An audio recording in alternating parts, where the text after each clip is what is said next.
The Magical Mustard Seed, biji sesawi ajaib. Let's learn English through story. Ayo belajar bahasa Inggris melalui cerita. There is an old Chinese tale about a woman whose only son died. Ada sebuah kisah Cina kuno tentang seorang wanita yang putra satu-satunya meninggal. In her grief, she went to the holy man and asked. Dalam kesedihannya, dia pergi ke orang suci dan bertanya, "What prayers, what magical incantations do you have to bring my son back to life?" Doa apa, mantra ajaib apa yang kamu miliki untuk menghidupkan kembali anakku?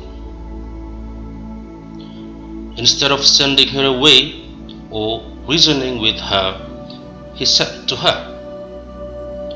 Alih-alih menyuruhnya pergi atau berdebat dengannya, dia berkata kepadanya, "Fetch me a mustard seed from a home that has never known sorrow."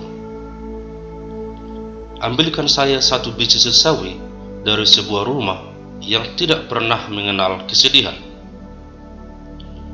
We will use it to drive the sorrow out of your life. Kita akan menggunakannya untuk mengusir kesedihan dari hidupmu. The woman went off at once in search of that magical mustard seed. Wanita itu langsung pergi mencari biji sesawi ajaib itu. She came first to a splendid mansion, knocked at the door, and said.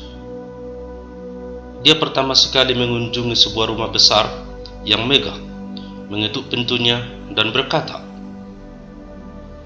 "I'm looking for a home that has never known sorrow." Saya sedang mencari sebuah rumah yang tidak pernah mengenal kesedihan. Is this such a place? It is very important to me. Apakah ini tempatnya? Ini sangat penting bagi saya.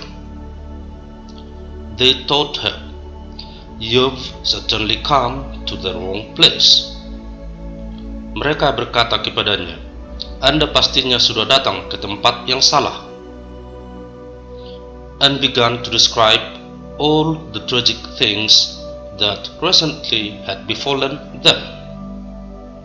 Dan mulai memaparkan semua hal tragis yang menimpa mereka baru-baru ini. The woman said to herself. Wanita itu berkata pada dirinya sendiri, "Who is better able to help these poor, unfortunate people than I, who have had misfortune of my own?" Siapa yang mampu membantu orang-orang miskin dan malang ini, yang mengalami kemalangan yang lebih dibandingkan dengan yang saya alami?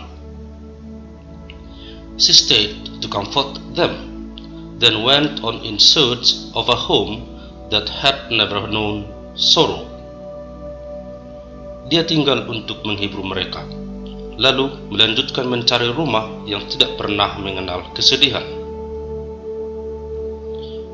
But wherever she turned, in hostels and in other places, she found one tale after another of sadness and misfortune.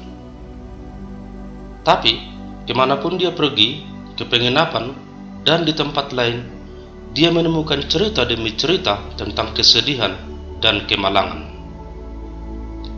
The woman became so involved in helping others cope with their sorrows that she eventually let go of her own. Wanita itu menjadi begitu terlibat dalam membantu orang lain mengatasi kesedihan mereka, sehingga dia akhirnya melupakan kesedihannya sendiri. She would later come to understand that. Dia kemudian memahami bahwa it was the quest to find the magical mustard seed that drove away her suffering. Pencarian untuk menemukan biji sesawi ajaib itu telah membuatnya lupa tentang penderitaannya, and finally realized that none of a person in the earth who has never faced sorrow. Dan akhirnya menyadari bahwa tak ada satupun manusia di muka bumi ini yang tidak pernah mengalami atau menghadapi duka atau kesedihan. Hopefully, this story has enlightened you and made your English in progress. Semoga cerita ini mencerahkan Anda dan membuat bahasa Inggris Anda maju. Thank you for watching, subscribing, commenting, and like this video. Terima kasih sudah menonton, mensubscribe, memberikan komentar, dan menyukai video ini.